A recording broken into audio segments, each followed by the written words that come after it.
Bom dia a todos e a todas que estão aqui conosco hoje para essa live que surgiu de uma inquietação, na verdade, né? Após o acórdão 484, nós tivemos aquele momento de reunião com o TCU, né, na pessoa do senhor Leandro Brum, e depois daquela reunião que aconteceu entre os chefes das auditorias e o TCU, ainda surgiram algumas inquietações, algumas dúvidas, e a UNAMEC convidou, e o senhor Leandro Brum gentilmente aceitou esse segundo momento, né, em que vamos poder interagir mais uma vez com ele para explicitar algumas questões, né. Eu gostaria de agradecer e já passar a palavra para a coordenadora da Audim do Unipampa, a senhora Gabriela Giacomini de Macedo, né, nossa colega, querida colega, que está conosco hoje, que vai mediar esse momento. Né, também convido os colegas a participarem do chat da nossa live, enviando perguntas, enviando comentários, né, para que esse momento seja muito produtivo. E aí já passo a palavra para a Gabriela e agradeço a presença de todos. Um bom dia e um bom evento. Bom dia a todas e todos. O TCU realizou auditoria integrada com o objetivo de avaliar a implementação do processo eletrônico em 104 instituições federais de ensino. Alguns achados da auditoria foram que das 104 instituições, 12 ainda não haviam iniciado a implantação do processo administrativo eletrônico, porém já iniciaram as atividades preparatórias, como a constituição de grupos de trabalho. 43 informaram ter iniciado a implantação, mas não autuam processos exclusivamente em meio eletrônico, que é feito por 39 instituições pesquisadas. Então, o TCU no Acórdão 484/2021 plenário fez 4 determinações e 6 recomendações às IFES e uma recomendação ao MEC. Destaca-se que o item 9.2.5 do acórdão recomenda às IFES que, no âmbito do fluxo de trabalho de suas instâncias internas de controle e governança, como procuradorias federais, unidades de auditoria interna, conselhos superiores, comitês de integridade, gestão de riscos e outros, verifiquem e consignem os autos acerca da utilização de processos em meio eletrônico e de módulo de pesquisa pública, de modo a constantemente induzir a utilização dessas ferramentas para a boa gestão pública. Então, hoje, temos a palestra com o tema o Acórdão TCU 484/2021 e o acompanhamento pelas auditorias internas do MEC, com o senhor Leandro de Brum, que é bacharel em Direito e especialista em Administração Pública Contemporânea pela URGS, auditor federal de controle externo do Tribunal de Contas da União e atualmente diretor da 4ª Diretoria Técnica da Secretaria de Controle Externo da Educação, da Cultura e do Desporto. Com a palavra, Leandro de Brum. Bom dia, obrigado, Gabriela. Bom dia a todos e todas, colegas auditores das unidades de auditoria interna, colegas servidores das instituições federais de ensino e demais pessoas que estejam assistindo ao vivo aqui o nosso evento, a nossa reunião, a nossa conversa, ou posteriormente no YouTube, né? Esse evento vai ficar gravado, então acho que vai ser uma boa oportunidade para todo mundo conhecer o Acórdão 484/2021 do Tribunal, esse trabalho que a gente fez em relação aos processos eletrônicos e a sistemática de monitoramento, né? Como é que o TCU, a partir de agora, a partir da deliberação, vai acompanhar as providências, as medidas que os gestores vão adotar para dar efetividade a essa deliberação. Que no final das contas, eu vou falar um pouquinho dela, vou falar mais especificamente do monitoramento. O que a gente pretende mesmo é aprimorar a administração pública, né? Aprimorar a gestão das instituições federais de ensino em benefício da sociedade. Essa é a grande missão do tribunal. E a transparência é um elemento essencial, importantíssimo para isso, né? Hoje eu diria que talvez seja dentro das vários princípios da administração pública, do direito, o que a sociedade deseja, a administração é um dos elementos mais essenciais, mais importantes. Então é isso que a gente vai falar. Eu queria agradecer o convite da UNAMEC, na pessoa da presidente, né, a Marília, do IFAL de Alagoas, Instituto Federal de Alagoas, a Débora também, que é uma pessoa sensacional, assim, a gente tem um contato muito próximo e é muito importante essa interlocução entre o TCU e as unidades de auditoria interna, a Gabriela, que está aqui participando comigo da apresentação, né, e a Maria Luísa do IF Sudeste de Minas Gerais também tem uma participação bem importante. Então, a bancada feminina aí hoje está muito bem representada, né? Eu acho que essas mulheres fortes, essas mulheres atuantes que estão aí na direção da UNAMEC, representando a UNAMEC hoje e representando as auditorias internas, estão demonstrando essa força, essa relevância, né? Agora há pouco começou o vôlei feminino, então acho que passando essa mensagem da força feminina também para o nosso trabalho, muito obrigado pelo convite, tá? Eu vou passar para a apresentação, vai ser uma apresentação simples, objetiva. Como a Gabriela falou, a gente já fez 5 reuniões anteriormente, fez 2 reuniões com as unidades de auditoria interna, da universidade e da rede federal, dos institutos federais, Cefet, Colégio Pedro II, e fizemos também 3 reuniões com a gestão das IFES. Essas reuniões a gente separou, uma reunião para as IFES que utilizam o SEI, né, como ferramenta de processo eletrônico, outra reunião mais focada nas instituições que usam CIPAC e a terceira reunião para as instituições que não usam nenhum sistema, que usam SWAP, ou nenhum sistema, ou outros sistemas. Tem alguns outros sistemas que são menos utilizados, então a gente fez essa terceira reunião. Foram 5 reuniões que a gente explicou esse trabalho, e agora tem mais uma oportunidade de conversar aí com os interessados acerca desse tema. Uma mensagem que eu dei deixar importante aqui no início é que essa apresentação, se porventura eu for emitir alguma opinião aqui na apresentação, na nossa reunião, ela é uma opinião pessoal minha, do Leandro. Não necessariamente representa o posicionamento do TCU, né? O tribunal ele se expressa mediante suas deliberações, seus acórdãos, então o posicionamento oficial do tribunal está lá no processo e nos seus acórdãos. Eventualmente eu vou me posicionar quanto a alguma questão, mas não necessariamente é a posição do TCU. Eu preciso deixar claro essa informação que é importante. Bom, aí de novo, né, além de agradecer à UNAMEC propriamente aí o convite e as dirigentes da UNAMEC, eu queria agradecer a todos os auditores das instituições federais de ensino e também aos demais servidores que compõem as unidades de auditoria, pela parceria que a gente tem realizado. Tá? Eu acho que é muito importante.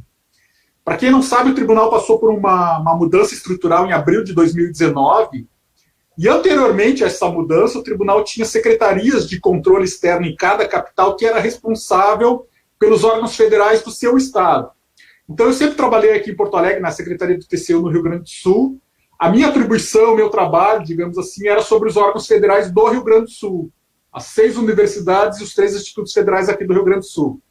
Em abril de 2019, eu vi uma mudança por várias razões, e foi criada, então, 2 diretorias especializadas, específicas, para tratar das IFES. Uma diretoria que tem como clientela a rede federal, os 38 institutos federais, os 2 Cefets e o Colégio Pedro II, que é a minha colega Patrícia, que é a diretora, então, para quem é de instituto, tem um contato maior, uma proximidade maior com a Patrícia. E a 4ª diretoria técnica, que eu fui convidado para assumir como diretor, que trabalha com as universidades, com as 69 universidades do Brasil. Então, eu fico aqui em Porto Alegre, tenho colegas aqui no Rio Grande do Sul, tenho colegas em Minas, em Brasília, no Rio de Janeiro, e a gente é com essa equipe, uma equipe pequena, mas a gente tem essa atribuição, a gente faz o nosso trabalho sempre olhando 69 universidades. É uma equipe pequena, são 9 auditores, contando comigo são 10, né? Então, essa parceria, essa proximidade, essa colaboração com a CGU, com outros órgãos, Ministério Público Federal, e principalmente com vocês aí das auditorias internas, é muito importante. Então, eu já queria deixar essa mensagem aí, o meu joinha, meu ok, né, como se diz aí. Super obrigado a vocês. Vocês são muito importantes para a gente quer aprimorar isso, tem muito a melhorar, tem muito a ganhar ainda, uma aproximação maior, um fortalecimento maior da auditoria interna.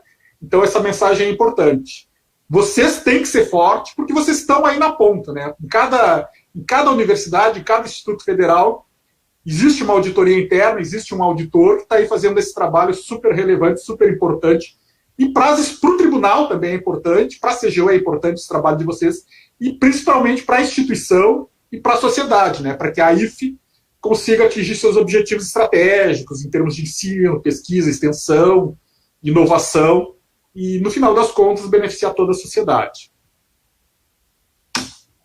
Passada essa primeira mensagem, também eu queria colocar assim, uma notícia boa e uma notícia não tão boa, né? Eu sei que a gente, nesse modelo novo, aí, a diretoria, as duas diretorias, né, a terceira diretoria da rede federal e a quarta aqui das universidades, está fazendo muitas demandas às IFES, né?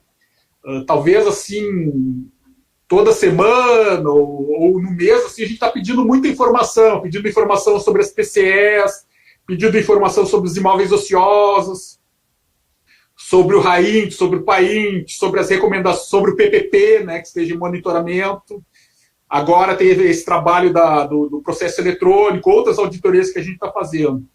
Mas eu já disse numa reunião que, assim, agora com essa diretoria, essas duas diretorias que foram criadas, a equipe aqui, os auditores do tribunal, a gente está tomando café da manhã, eu particularmente, sim, tomando café com a universidade, almoçando na universidade, jantando na universidade.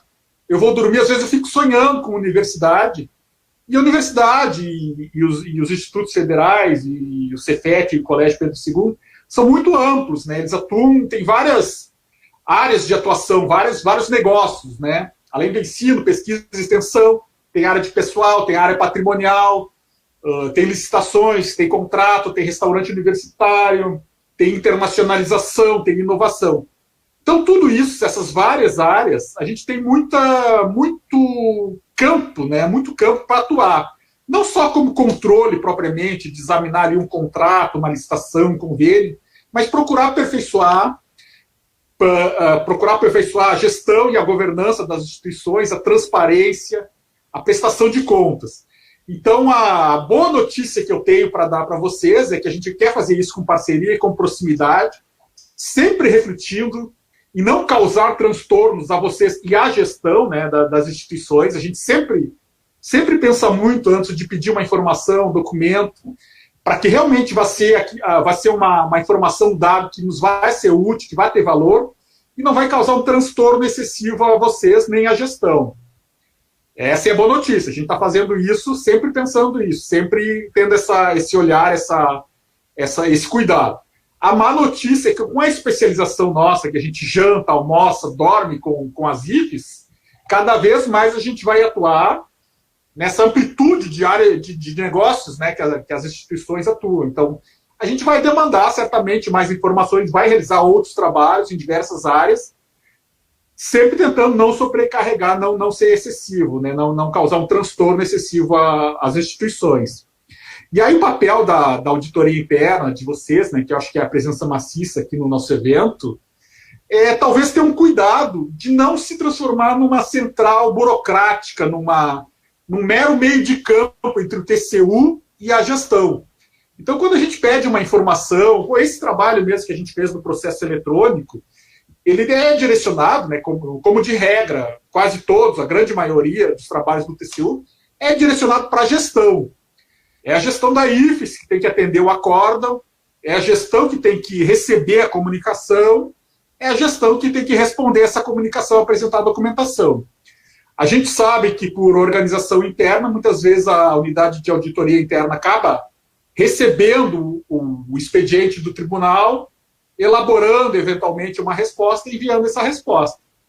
Mas é uma organização administrativa de cada entidade que deve se organizar. A nossa demanda é para gestão, de regra. Tá? Então, eu acho que isso aí é preciso ficar claro também, que sempre essas demandas vão aumentar, não tem como fugir disso, a gente está se especializando no tema, conhecendo cada vez melhor, e vai pedir mais informações, vai acompanhar de forma mais presente no meu caso, cada uma das universidades. Né?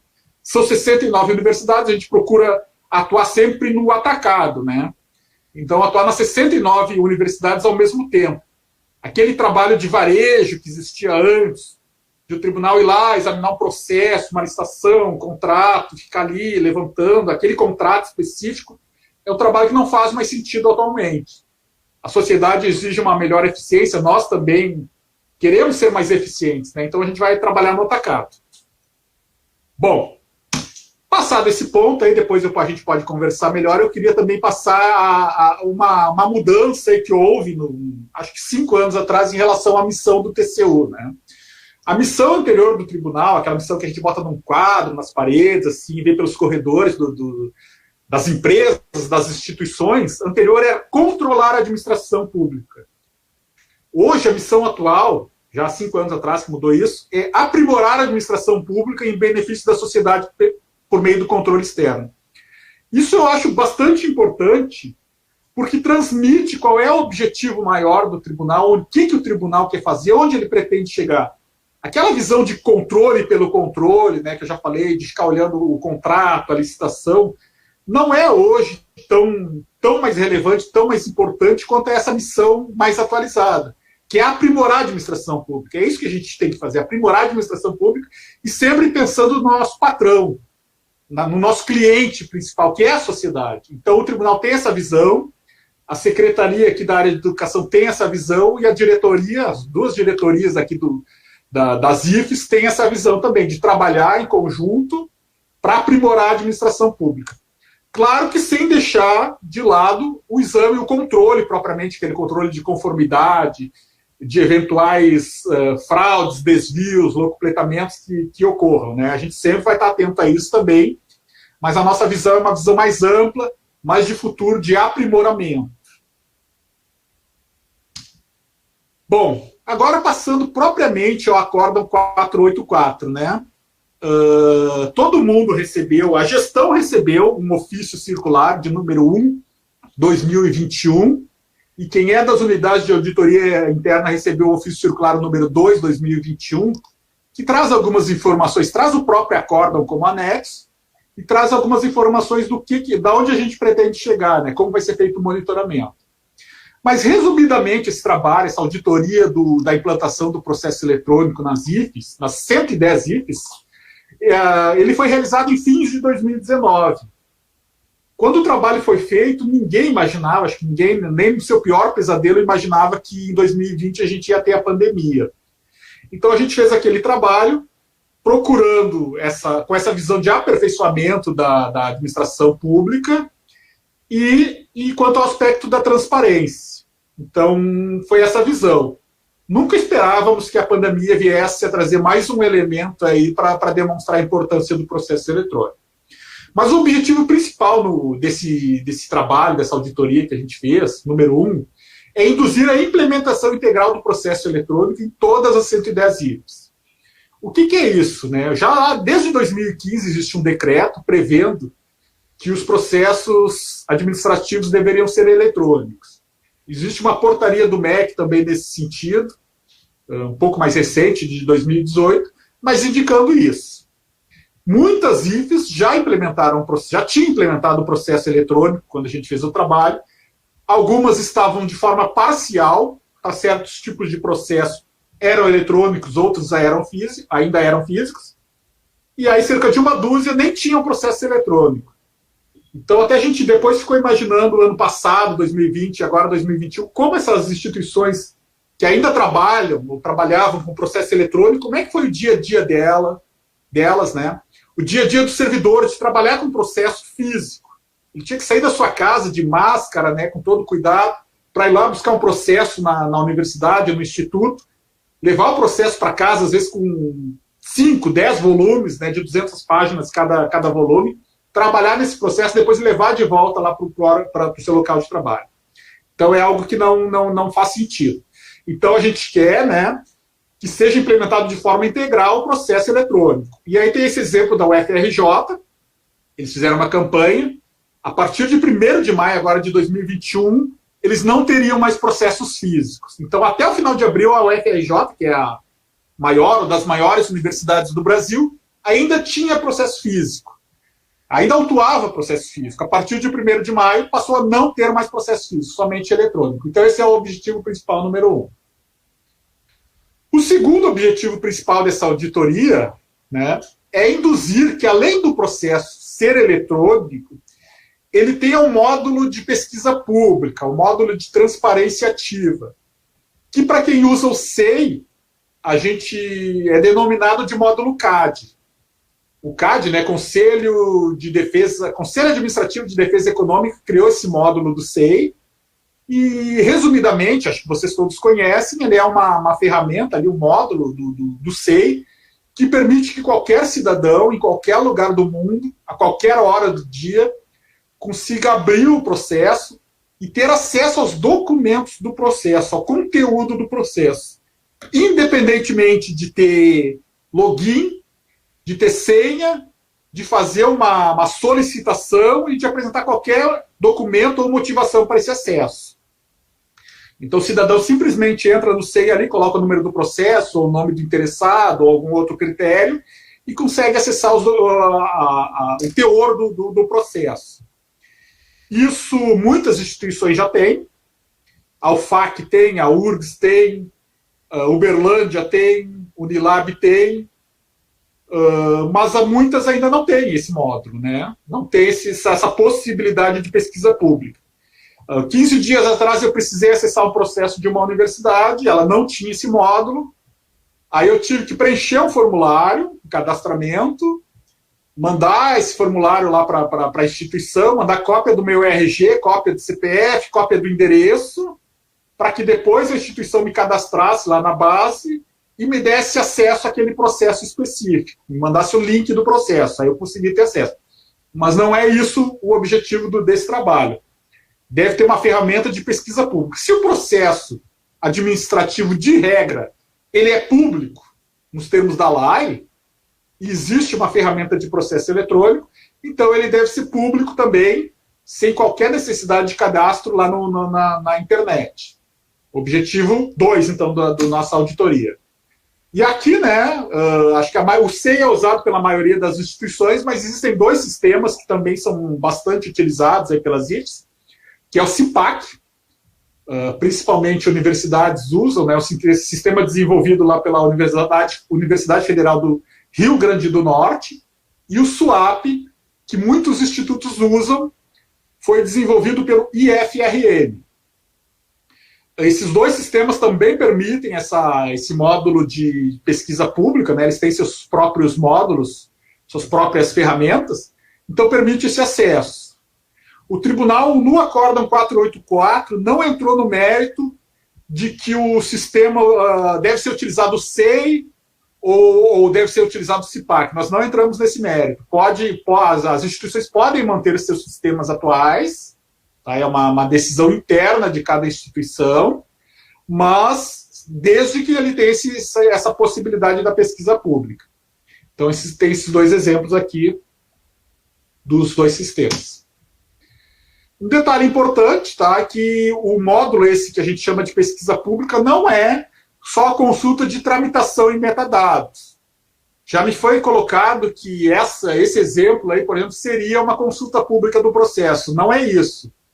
Não basta que eu consiga consultar a tramitação do processo, as datas em que ele foi tramitado e para que setor ele foi tramitado. A pesquisa pública, a transparência ativa que a gente quer, é acesso ao conteúdo do processo. Só para deixar claro isso. Opa, errei aqui. No final a gente vai ter perguntas, né? A Gabriela vai coordenar a parte de perguntas, então, por favor, fiquem à vontade. Esse slide também eu vou disponibilizar para a UNAMEC, acho que vai ser interessante para vocês aí poderem depois fazerem uma leitura. Mas, enfim, os benefícios do processo eletrônico, eu nem vou falar muito, porque eu acho que é bastante claro, bastante presente.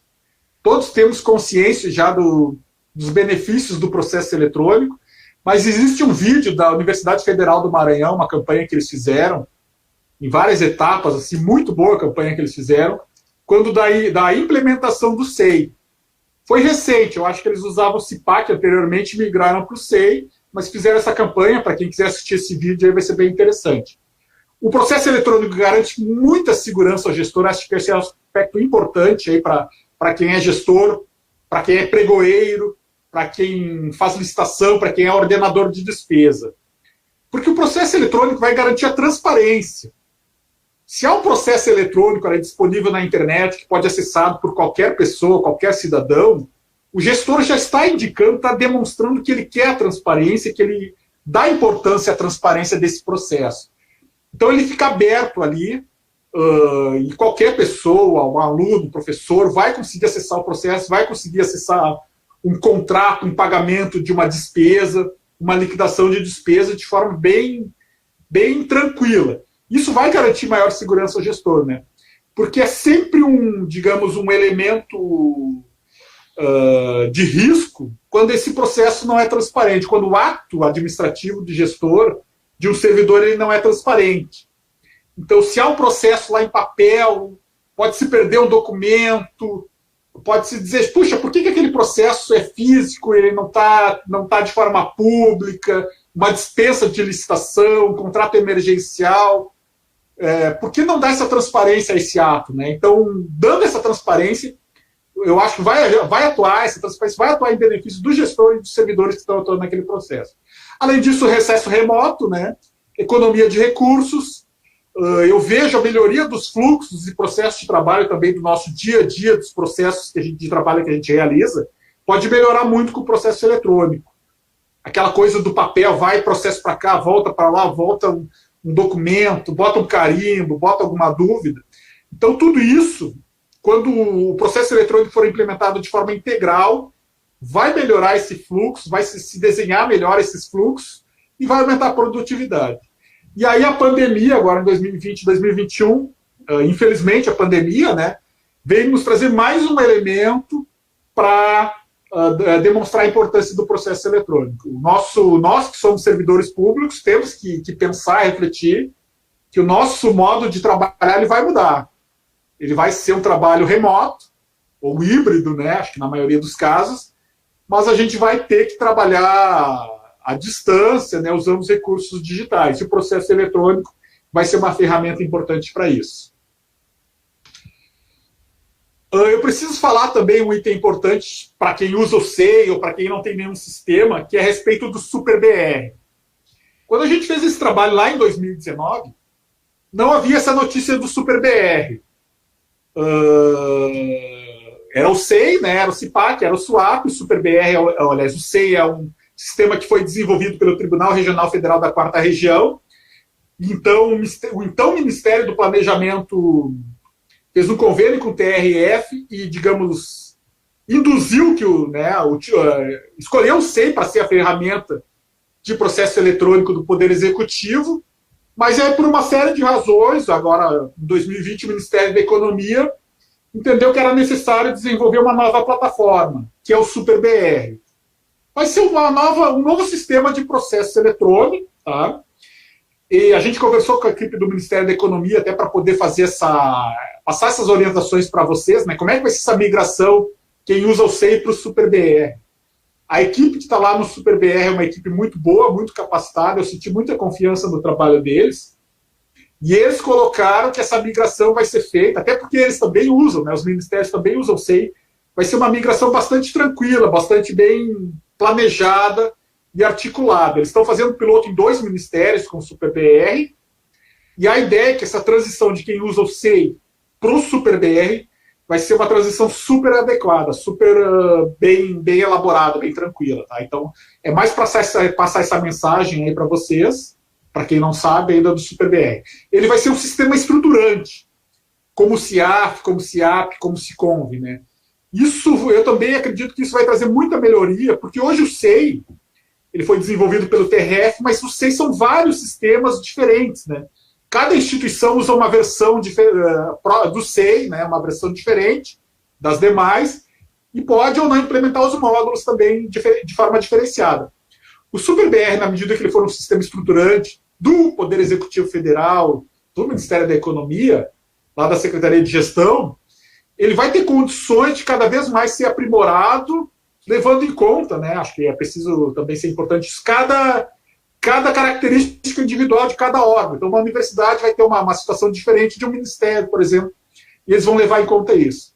E talvez no futuro eu veja assim que o processo eletrônico vai estar integrado com o CIAF, com o CIAP, e cada botãozinho que a gente vai lá no CIAF, por exemplo, clica num botãozinho e faz uma nota de empenho no CIAF, já vai automaticamente estar integrada com o processo eletrônico.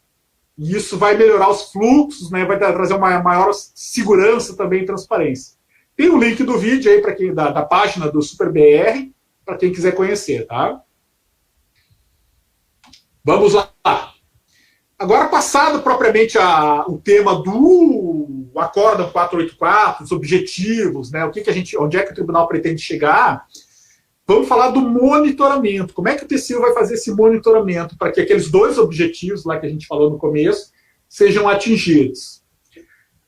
Então, o primeiro aspecto desse monitoramento, como é que a gente vai fazer isso? E aí eu coloquei essa imagem aí do água mole em pedra dura, tanto bate até que fura, é que o tribunal vai fazer isso de forma permanente, presente e contínua junto à gestão das IFES.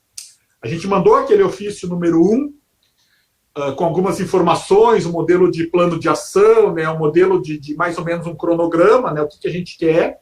Fez essas 3 reuniões com a gestão, explicou, tiramos algumas dúvidas, ouvimos as ponderações, críticas, né, todas foram bem recebidas, mas é isso, a gente vai fazer de forma permanente junto à gestão da IFE, porque a gente quer que aqueles 2 objetivos sejam atingidos.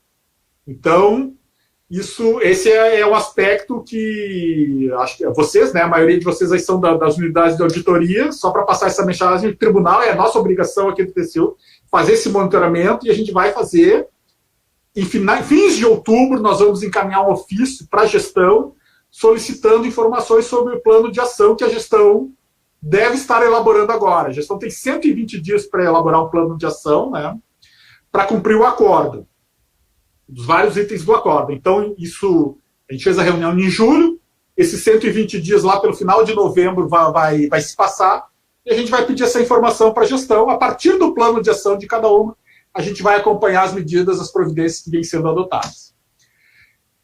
E entrando propriamente no aspecto que acho que é mais importante aqui de vocês de auditoria interna, a gente quer fazer esse trabalho, é a nossa atribuição, é a nossa responsabilidade fazer o monitoramento do acordo, fazer que aqueles objetivos sejam atingidos, mas a gente também sabe, a gente tem essa diretriz de não trabalhar sozinho, não dizer, uma coisa é só do TCU, é o TCU que vai fazer e trabalha sozinho quanto a isso.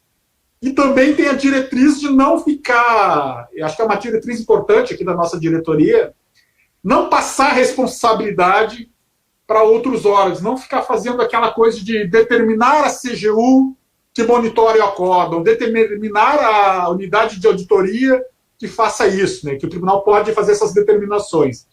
Eu acho que a gente tem a nossa atribuição, a nossa responsabilidade.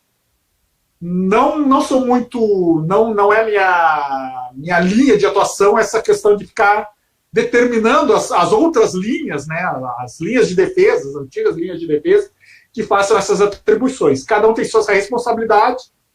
Então, a gente quer fazer esse trabalho, esse monitoramento aí de forma compartilhada, de forma conjunta. Nós, TCU, todas as secretarias do TCU, não só aqui a nossa secretaria, que é da educação, mas também a secretaria lá, a CELOG, que trabalha com licitações de contratos, a CEFIP, que trabalha com atos de pessoal, a CEINFRA, que trabalha com obras, todos nós em conjunto atuemos para que, no final das contas, aqueles 2 objetivos sejam atingidos. E aí vocês da Audin também, né, a gente quer essa parceria, CGU, Ministério Público, aí vem a ouvidoria da IFE, a Autoridade de Monitoramento da LAI, a Procuradoria Federal. Então, a gente vai fazer outras reuniões também com as autoridades de monitoramento da LAI e as Procuradorias Federais para, digamos, fazer essa conscientização contra esse trabalho, contra os nossos objetivos. E aqui também, para reforçar isso, né, essa imagem acho que é muito importante, né? O TCU tem uma esfera de atuação, a Audin, as auditorias internas têm outra, e a CGU, o Ministério Público, a AGU, tem a atuação própria também, mas existe ali algumas áreas que são áreas que todos nós atuamos, né? De forma conjunta, sempre lembrando do nosso patrão, nosso cliente, que é a sociedade. A sociedade ela espera, ela deseja e ela exige que nós, aqui, as instituições de controle que atuem de forma conjunta também, né, de forma articulada. É muito ruim quando a gente faz algum trabalho e há uma duplicidade, às vezes é que nem o zagueiro no time de futebol, né, 2 zagueiros, vai que eu não vou, vai que eu vou, os 2 batem cabeça, ou ninguém vai na bola e o time toma o gol. Então a gente quer trabalhar de forma conjunta e demonstrar a importância, né, da unidade de auditoria interna, de vocês, auditores, e dos servidores das UAGs. É muito importante isso. Deve ser fortalecida a unidade de auditoria interna. A gente tem que, digamos, empoderar, né, essas instâncias de controle, as demais instâncias, e vocês aí das audins, para que a gente possa atuar de forma conjunta. Então, essa visão que a gente tem, tá? Talvez a gente ainda não consiga colocar isso em prática, efetivar isso, mas é uma coisa que sempre nos... A gente tem sempre a visão de futuro de trabalhar nessa linha. Claro que aí tem os processos, as nossas auditorias acabam não fazendo isso de forma como a gente gostaria, como desejaria, como seria o adequado, mas estamos trabalhando para isso, tá? Vamos lá, vamos tentar implementar isso. Bom, passadas essas mensagens mais aí, digamos, colaborativas, agora uma questão prática, como é que vai se dar isso, né? No ofício 2, 2021, que vocês receberam, já tem mais ou menos como é que vai funcionar, né? Nas reuniões que a gente fez também, a gente explicou um pouco. Mas, bem resumidamente, o que a gente quer, o que a gente espera aí das unidades de auditoria? É que, na medida do possível, tá? Isso é uma recomendação, é uma parceria, é uma troca de esforço conjunto, a gente quer trabalhar junto, e por isso fez as reuniões, para discutir, ouvir críticas com vocês. A gente quer que, não só vocês, mas também Procuradoria Federal, Autoridade de Monitoramento da Lei, CGU, que eu vou fazer uma reunião com eles também, Ministério Público, passem digamos, constar ou lembrar, ou rememorar a gestão que o Acórdão 484, né, ele está ali, ele deve ser cumprido, os benefícios do Acórdão 484, da transparência do processo eletrônico, e que isso seja feito quase que diuturnamente. A gente vai lá, vai dar bom dia para o reitor lá, por exemplo, né? Bom dia, reitor, como é que está? Já implementamos o processo eletrônico, já temos a página de pesquisa pública, e aí manda o Matos para ele, reitor, como é que está lá? E o plano de ação, aquele do Acordo 484. É nesse sentido, né? Água mole e pedra dura, tanto bate até que fura para atender aqueles dois objetivos. Então a gente está pedindo, né, recomendando que em cada processo que transite pela auditoria interna, um processo de licitação, um processo de pagamento, enfim, algum que tramite por vocês, que se conste lá um despacho, não precisa ser um despacho específico, feito só para isso, um relatório só para isso. Mas vocês vão, talvez, fazer um despacho, né, tratando daquele processo, né, dos itens, ou um relatório, ou uma nota técnica, e coloque só um parágrafo lá para fazer esse lembrete quanto a essa questão do plano de ação do acordo, né? Então, a gente pensou no meio de induzir isso, e a solução que a gente pensou, que considerou mais adequada, seria isso, pedir, né, recomendar que seja consignado nos autos acerca do processo eletrônico.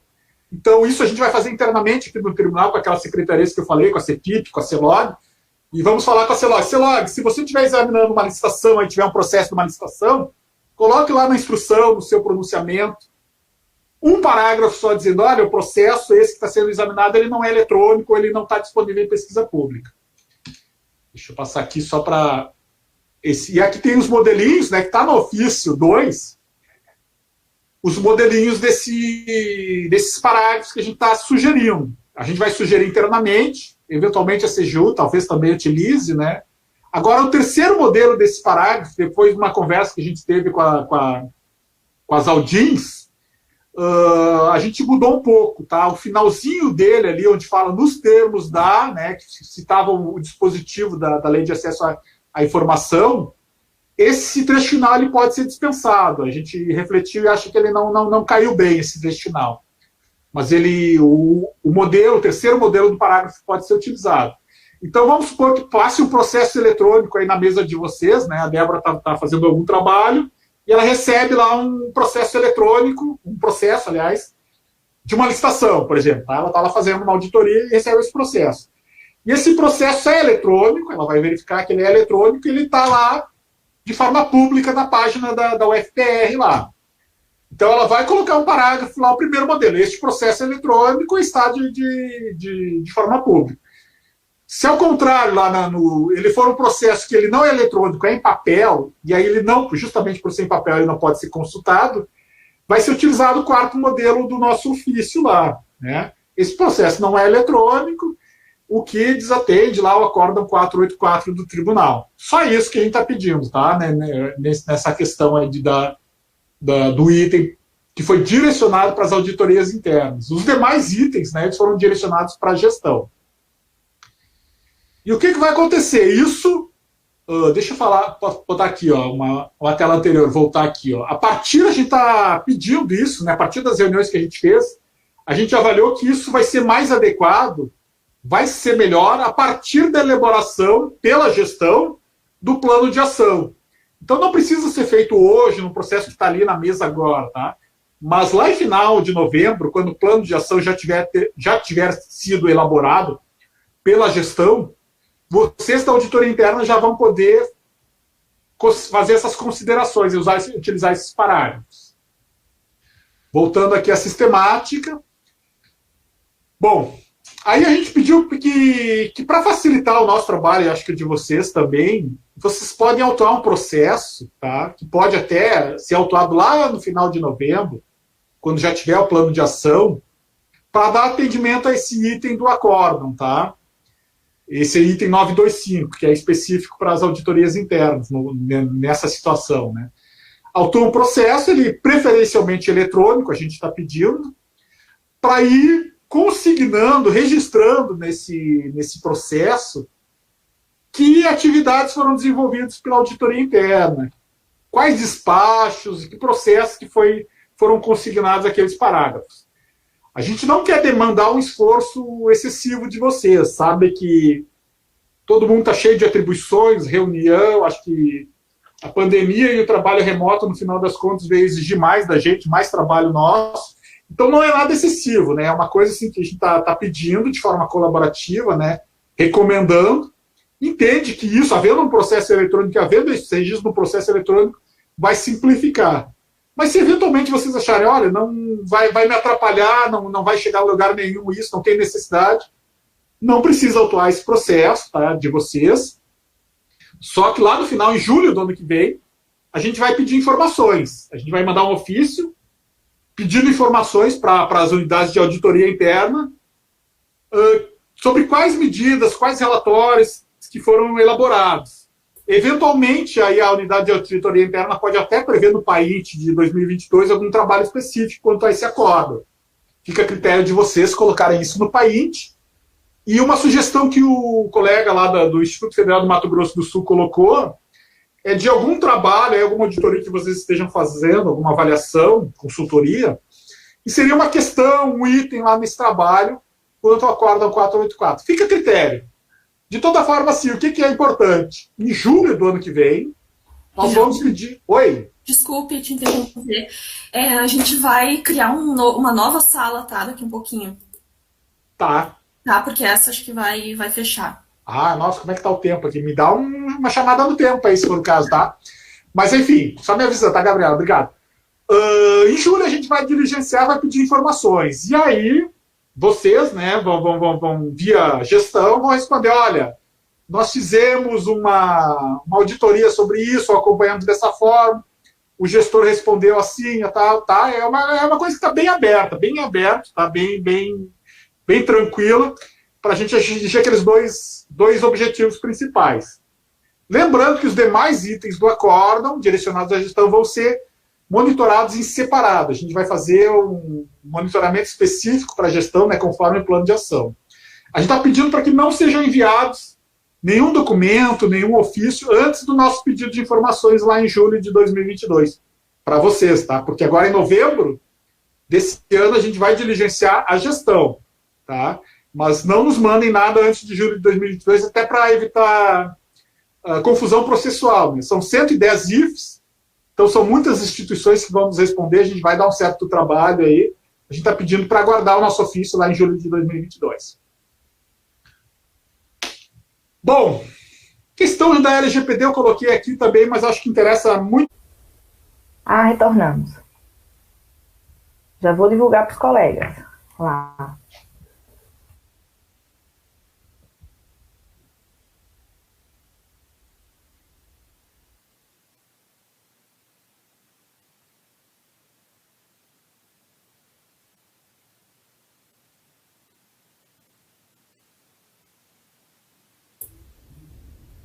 Voltamos, né?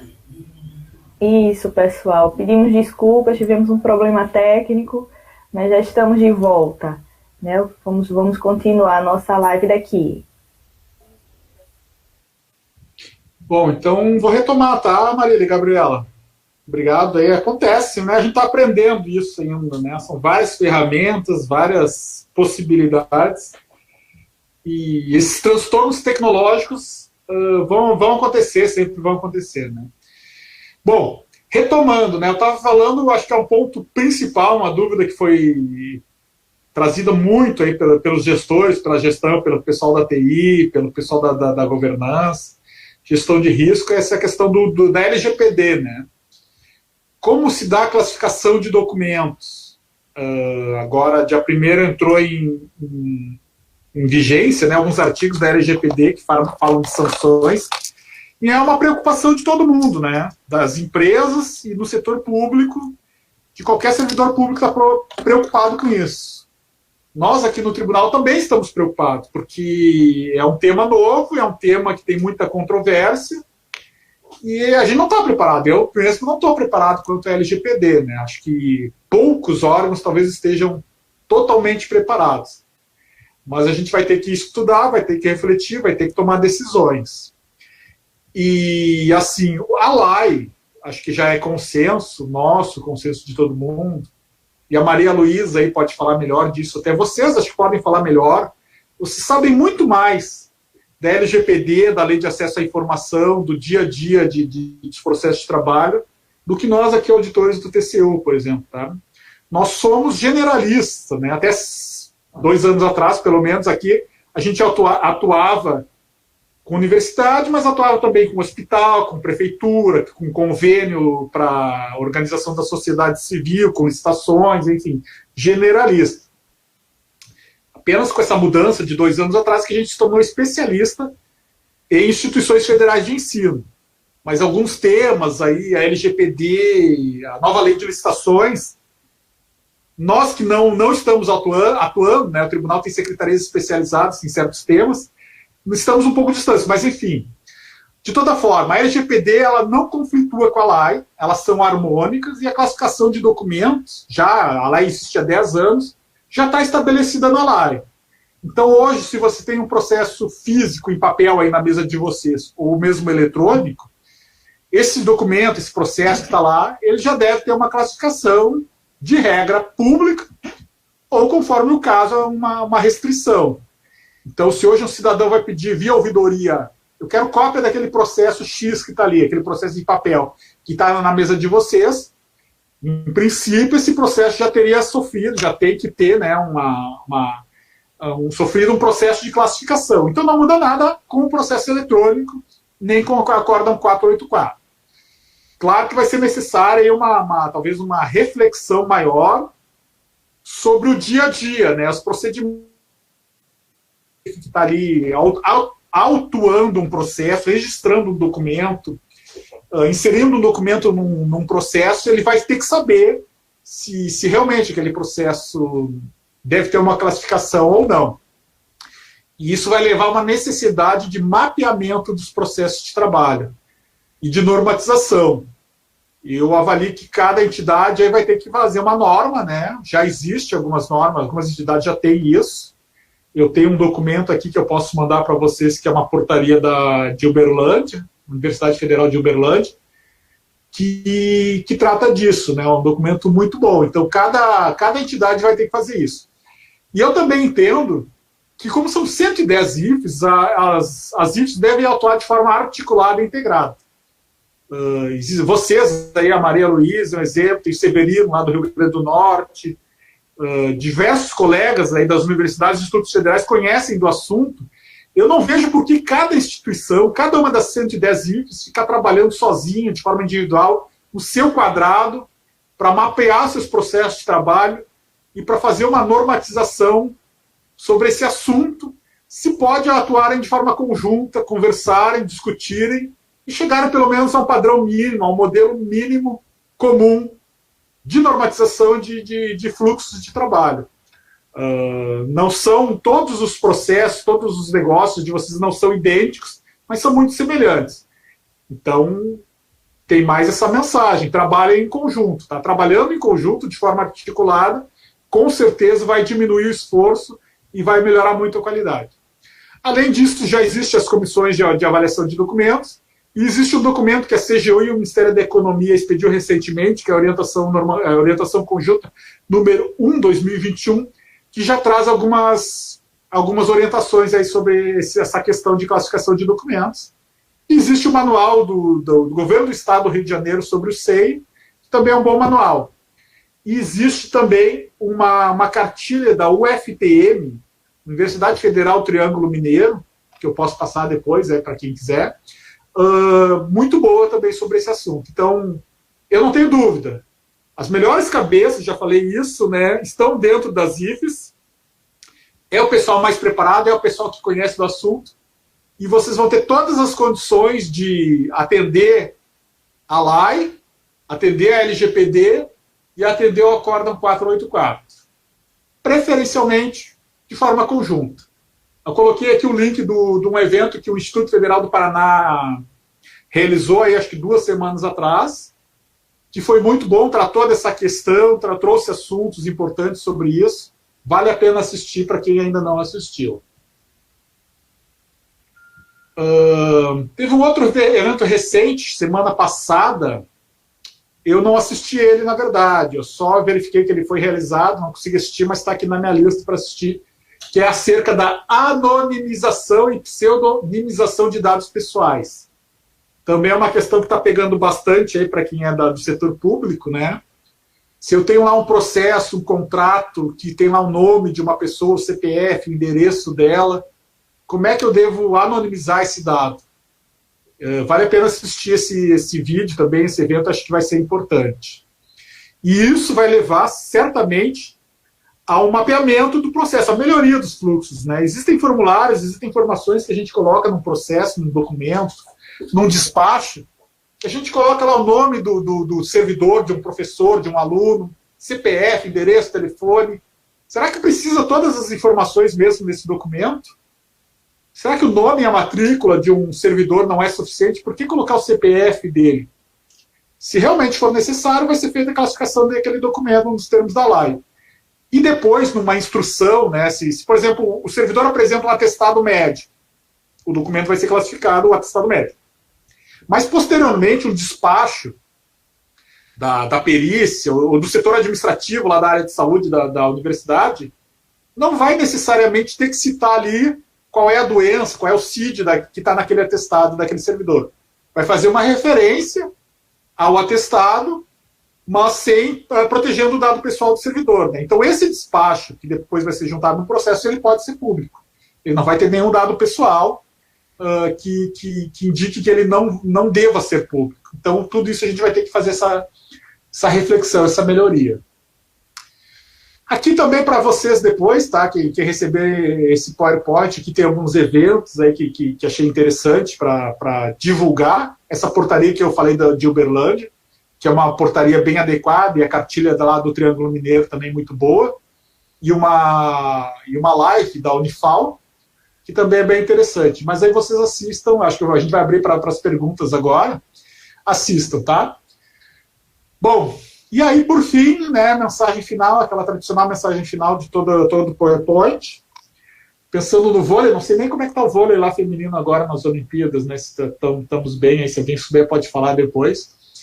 Eu acho que vocês, aí, 110 IFES, auditores, demais servidores das unidades de auditoria interna, devem trabalhar como uma equipe.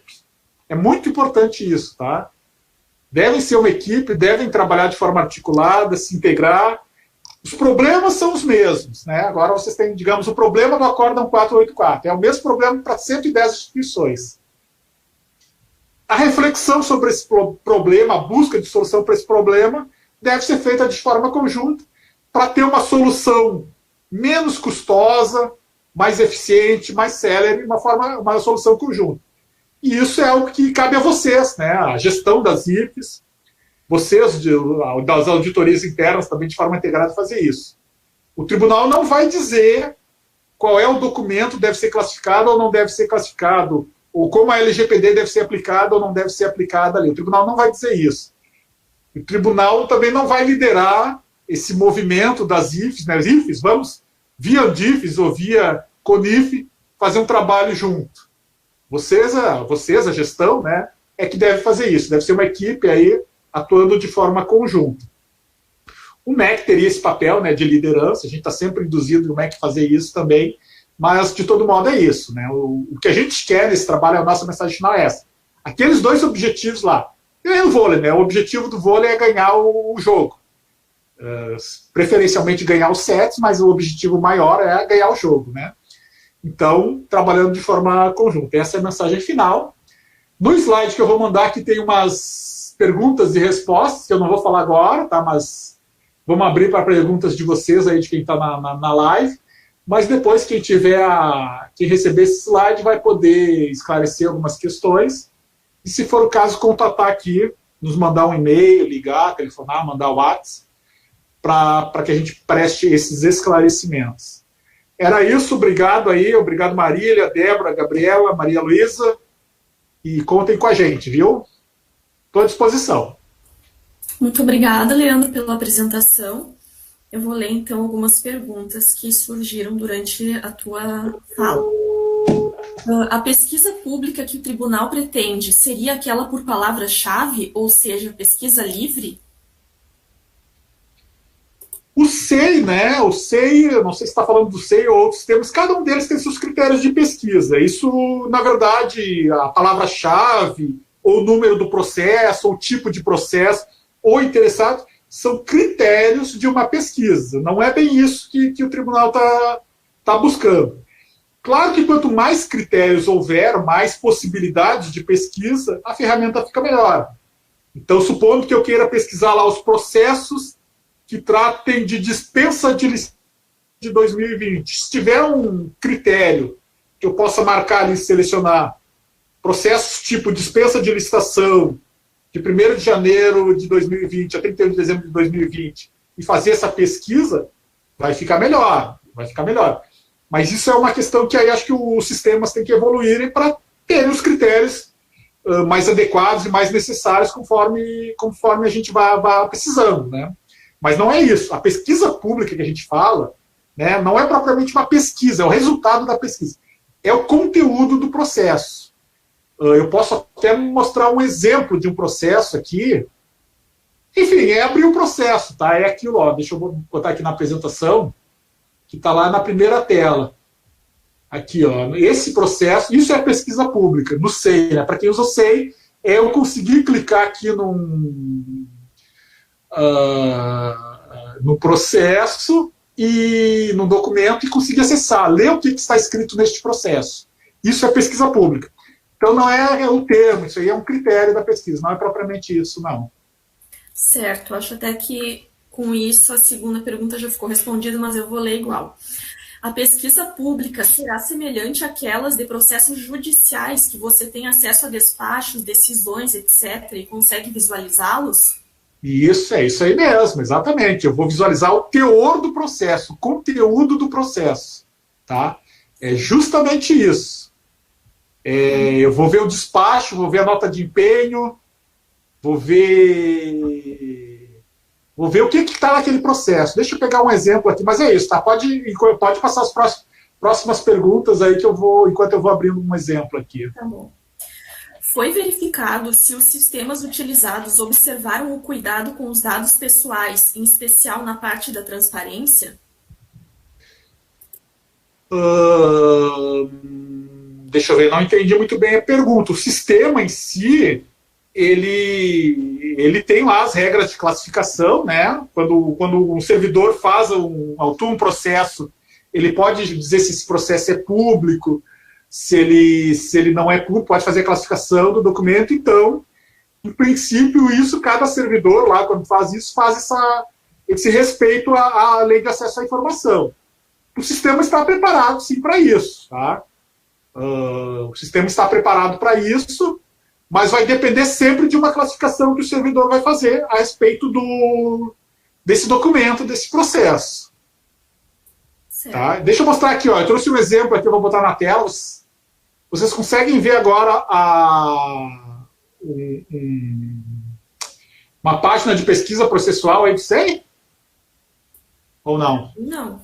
Não? Está aparecendo a apresentação ainda. Ainda? Deixa eu voltar aqui. Então, é porque eu botei uma outra... Deixa eu ver. Esse aqui, vamos lá. Só para mostrar aí.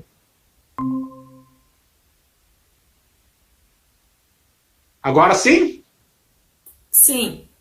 Então, o que eu tenho aqui? Eu tenho o SEI da Universidade Federal do Acre. Eu botei um número de processo, eu não fiz login, eu não me cadastrei, eu não pedi, e lá o pessoal do Acre, lá da Universidade Federal do Acre, não me autorizou a acessar esse processo. Eu simplesmente entrei no site, coloquei o número de processo, e está aí ele. Aí eu vou, por exemplo, aqui, ó, eu quero olhar esse ofício 103. O que é esse ofício 103 aqui? Eu clico ali e ele me traz aqui o ofício. Tá? Assinado pelo diretor substituto, ele pede uma dotação orçamentária de R$ 1.100 para aqui para uma cooperativa. E aí eu posso ver a nota de empenho, eu quero ver a nota de empenho desse processo. Da mesma forma, daqui a nota de empenho. É isso, tá? Resumidamente é isso, é o objetivo principal número 2. E eu posso também selecionar todos os documentos e gerar o processo inteiro. Eu venho aqui e gero o processo inteiro, esse processo administrativo. Então é isso que a gente quer, tá? Certo, acho que agora ficou bem claro. Vamos ver, então. Leandro, o objetivo do trabalho é induzir a uniformização na utilização de ferramentas pelas instituições? Em essência não é, tá? Não é isso. Realmente, os 2 objetivos foram aqueles lá de uso do processo eletrônico, de forma integral, e a disponibilização da pesquisa pública. Mas eu acho que isso vai ser um efeito benéfico também desse trabalho, né? Na medida em que todas as instituições, 110, usarem o processo eletrônico, e depois, se for o caso, migrarem para o SuperBR, isso vai melhorar essa padronização. Tá? Eu acho que ela é importante também, a padronização, a simplificação, melhor dizendo, mais do que a padronização, a simplificação do nosso trabalho, ela é importante. E eu acho que o processo eletrônico vai induzir isso, certamente. Porque o fluxo de trabalho da UFPR em relação, por exemplo, à concessão de uma gratificação, a RTE, né, que é a retribuição por titulação, da UFPR é muito semelhante da Universidade Federal do Pernambuco, que é muito semelhante da Universidade Federal do Tocantins. Claro que, de repente, vai ter algumas instâncias ali, algumas unidades diferentes. Mas o fluxo vai ser o mesmo. Então, o formulário poderá ser o mesmo, os termos do pedido podem ser o mesmo. Acho que isso vai acabar levando a uma padronização e simplificação também. Certo. O TCU já fez alguns trabalhos sobre a transparência ativa. A via da disponibilização nos sítios eletrônicos não seria também de suma importância por apresentar os dados e informações mais tratados? A gente já fez vários trabalhos sobre transparência, né? Sobre transparência, realmente. Agora, a via da disponibilização por apresentados mais tratados, eu não entendi a pergunta, na verdade, viu? Transparência sempre é importante. Transparência, dados abertos, as informações disponíveis, acho que é essencial. E o processo eletrônico vai levar a isso também. Eu não entendi a pergunta aí, Gabriel. Se puder, talvez pedir para quem fez a pergunta esclarecer, ou se tu mesmo entendeu, quiser me esclarecer aí, a via da disponibilização dos sítios eletrônicos não seria de suma importância? Sim, é de suma importância, sim. A transparência sempre é importante. Vamos aguardar se a pessoa que fez a pergunta, de repente, complementa ali no chat. Isso, fica à vontade. Tá. Outra pergunta, então. O plano de ação será para novembro? Isso, final de novembro, tá? O plano de ação, o acórdão saiu, que é uma determinação para que ele seja elaborado em 120 dias. A gente mandou o ofício esse 1/2021 para a gestão, se não me engano, foi final de junho, mas já em razão das reuniões que a gente fez agora em julho, pactuamos que esse prazo dos 120 dias seria contado a partir das reuniões. Então, como a gente fez a última reunião no final de julho, os 120 dias do plano de ação vai se encerrar lá em novembro. Então, sim, o plano de ação é até novembro, E aí, final de novembro, a gente vai mandar um ofício pedindo informações sobre ele, para a gestão. Ótimo. Como há uma solicitação específica para a implantação do processo eletrônico para as Aldins, o TCU levou em consideração a expectativa da implantação do e-Audi como sistema das Aldins? Isso foi trazido nas reuniões anteriores, essa questão do e-Audi, né? Mas eu acho que não se confunde, tá? O processo eletrônico, esse que a gente está pedindo, esse nosso trabalho, não se confunde com aquelas informações ou documentos que estão no e-Audi.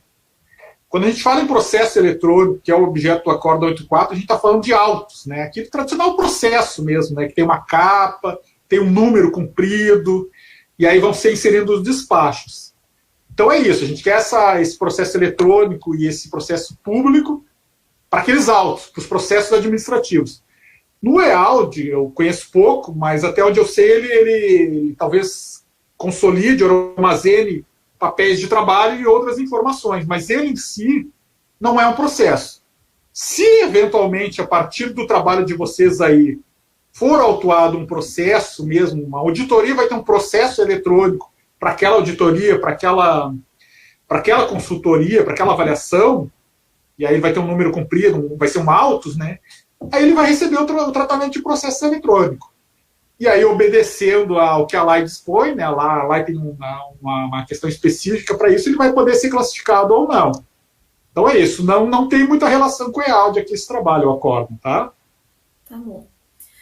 O TCU tem interlocução com o Comitê de Auditoria do MEC? Muito pouca, na verdade, né? O Comitê de Auditoria ele foi criado, acho que, não sei se foi ano passado, 2019, era a Carla ainda, que era a chefe lá da AECI, lá do MEC, né? Foi criado naquela época. Eu sei que acho que tem 2 representantes aí de vocês dentro do comitê. Depois a Carla saiu e assumiu o Alexandre, eu conversei algumas questões com ele, mas propriamente com o Comitê de Auditoria do MEC não temos, assim, queria ter, deveria ter. Deveria e gostaria de ter, mas realmente não houve um passo, nem meu, nosso aqui, nem do comitê propriamente. Mas é um assunto que a gente pode levar. Se o comitê, lá nas reuniões do comitê, achar que deve ser pedido uma reunião aqui com a gente está sempre de portas abertas. Gostaria muito de estar junto, de conversar. Não temos ainda. Mas estamos abertos. Receberemos de bom grado qualquer convite, qualquer pedido para fazer uma reunião e até para saber como é que funciona o comitê.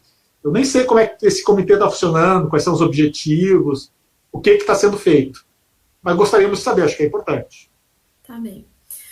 No SUAP, para fazer consulta, tem que ter o número do processo e o interessado. Isso é considerado público?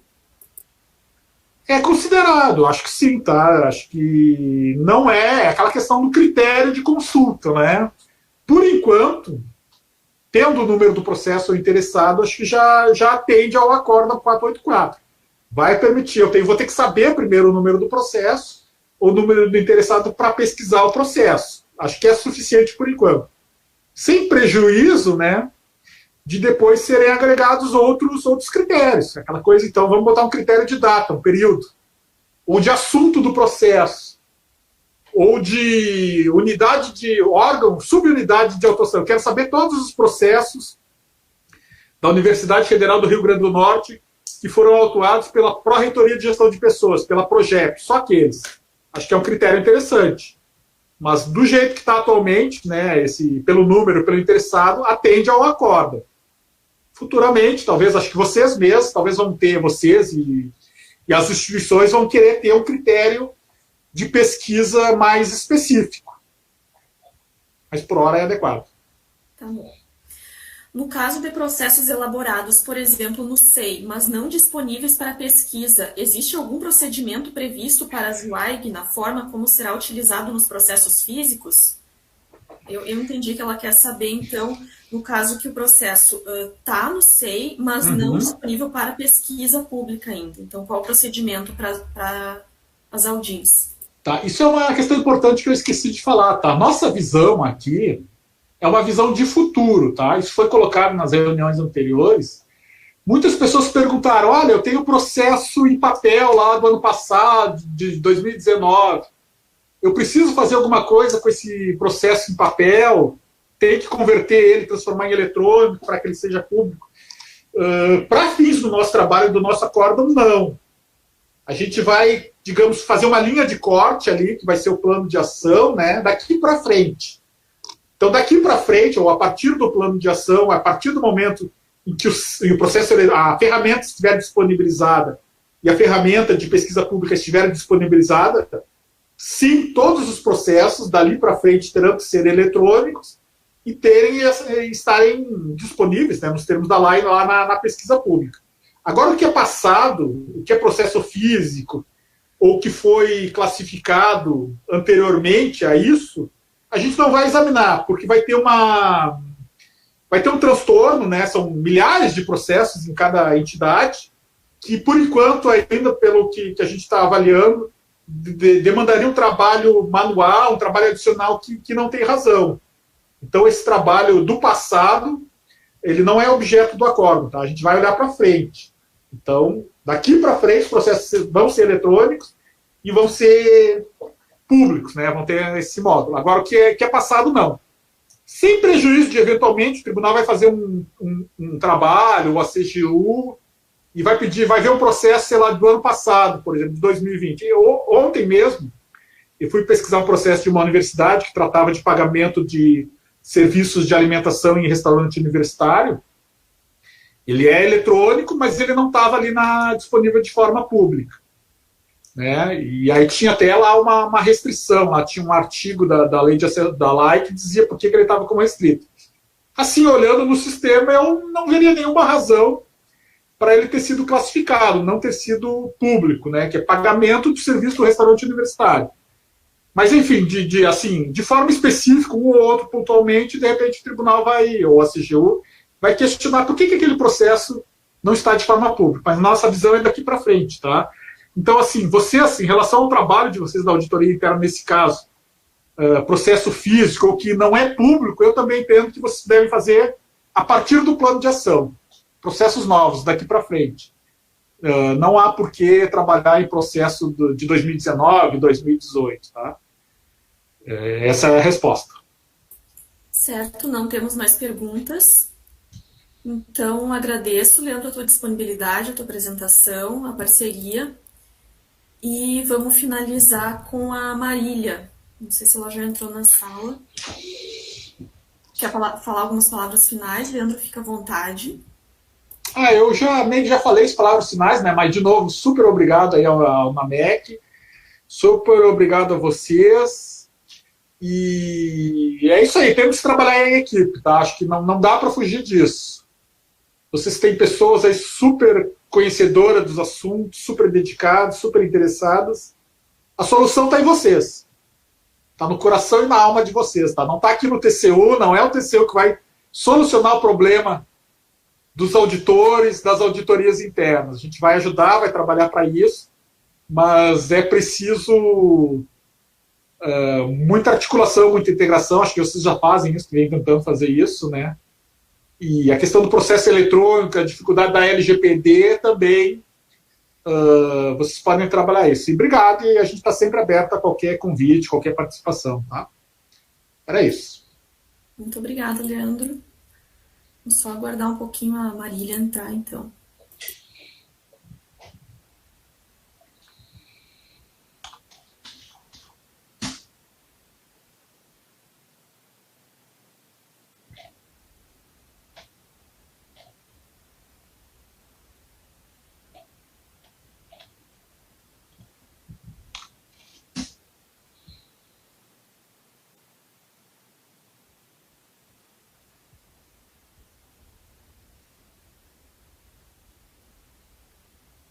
Leandro, surgiu uma última pergunta aqui.